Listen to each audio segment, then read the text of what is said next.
Draymond really goddamn waited on this moment, man. I can't believe what I just saw, man. That man saw Rudy Gobert around the scuffle and went for the head, literally, man. You should have gone for the head. What a dumbass, man. Like, yeah, it's great of him to have the back, and he probably thought that Rudy Gobert was grabbing Klay by his neck, really. But at the end of the day, he saw red when he saw Rudy Gobert out there. Well, let's make it clear, right? And it was just a stupid idea nonetheless. He could have defended Klay without doing that shit. Let's just put it that way. As much as I would like to love that shit, I just don't. WWE type beat for show. And let's talk about the scuffle first, right? Klay and McDaniels got into it as Klay tried to box him out with the jersey grab, and McDaniels didn't take, light to this. And I tried to see if beforehand, Klay put his hands on him already, and he did a little bit, but it was nothing like this.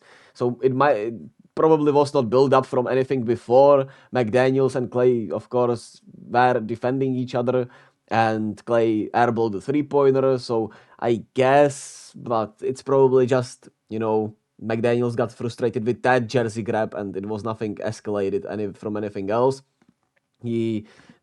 Klay was boxing him out with the jersey grab, which, he boxed him out, but probably not ejection worth it, to be quite honest with you, but he did get ejected just as Jaden McDaniels because of the scuffle, which led to Draymond just coming in, watch out, watch out, watch out, and grabbing Rudy in the headlock, man. WWE type style, and he got ejected.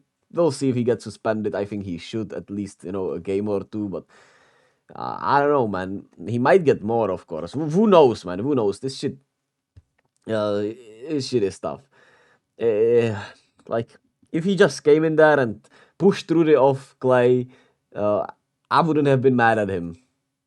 Yeah, like, I get that he probably thought that Gobert had Klay in a headlock himself or grabbing him by the neck, but still doesn't give you a reason to do that.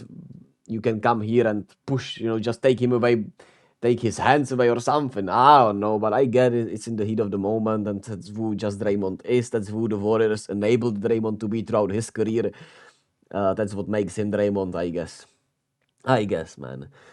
Anyways, back to the game. We started Saric at the 5, which I thought was ridiculous, but Draymond and Klay got ejected, so it was Looney coming in and Saric at the 4, which I think is just makes sense overall. Just play him at the 4 with the 5.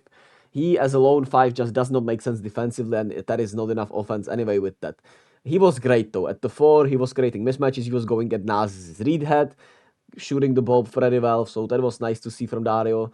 And we also get Brandon Podziemski, the rookie, in there in place of Klay with Chris Paul, starting in place of Steph, who is out, had an MRI on his knee, as he took 3 knee-to-knees in the last, 5 games.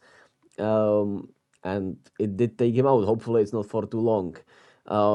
Anyway, Podziemski started in place of Klay. Came in place of Klay because I thought my explanation was that he is a better shot creator than Moody. I thought it would be Moody coming in there.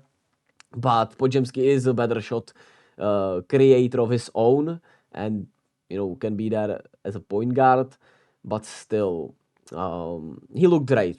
Shout out Podziemski. He's not scared. He does a lot of good things on the court, not just offensively, defensively. He's not scared to take a charge. He comes in for the rebounds. He has a good knack for the ball and can shoot.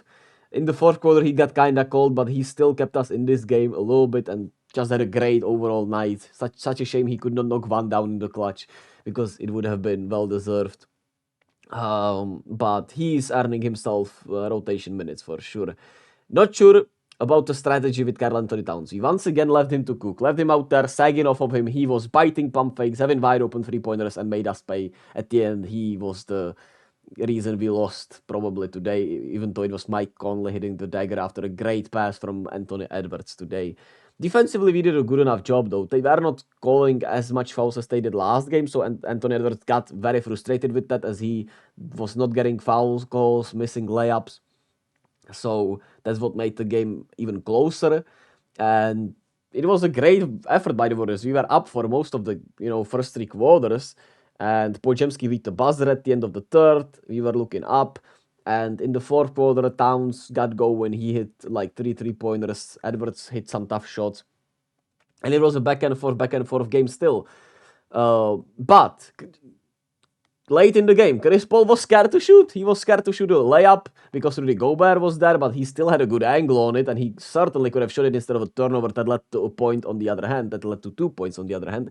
He missed a mid-range when we were down one with like 54 seconds left, so next time up, he had an even more wide open mid-range, and he would not take it, forcing a very tough Saric corner 3 over Rudy Gobert.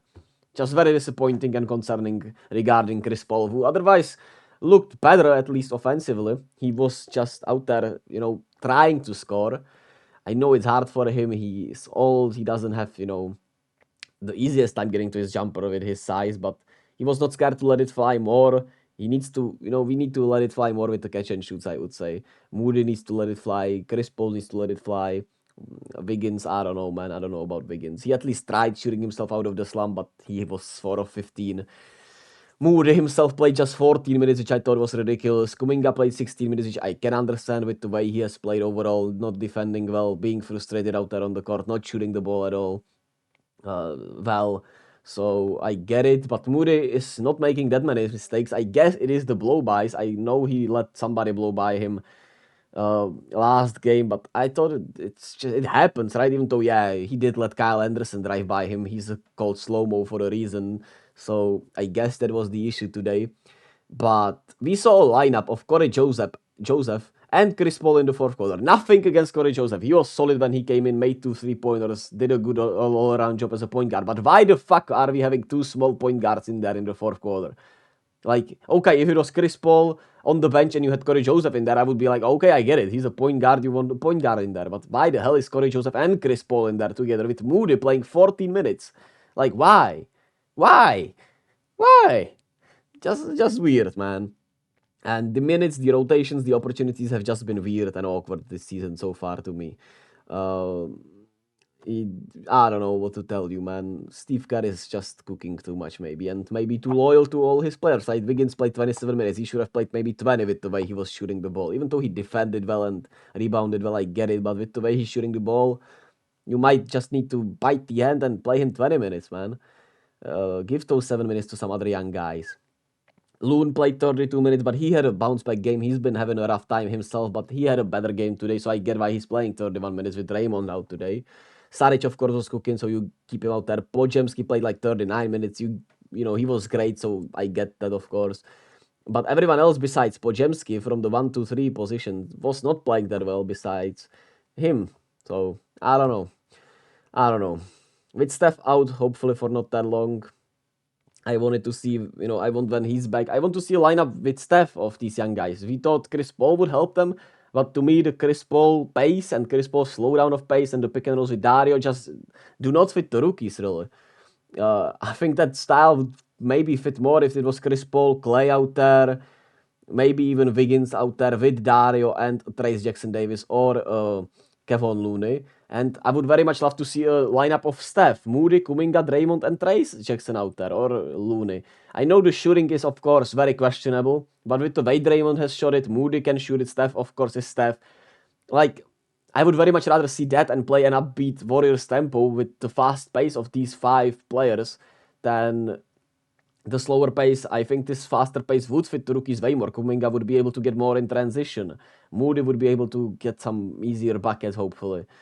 Trace would be a vertical spacer. Draymond would have to be ready to shoot, which he has looked more ready than not, but still kinda hesitant.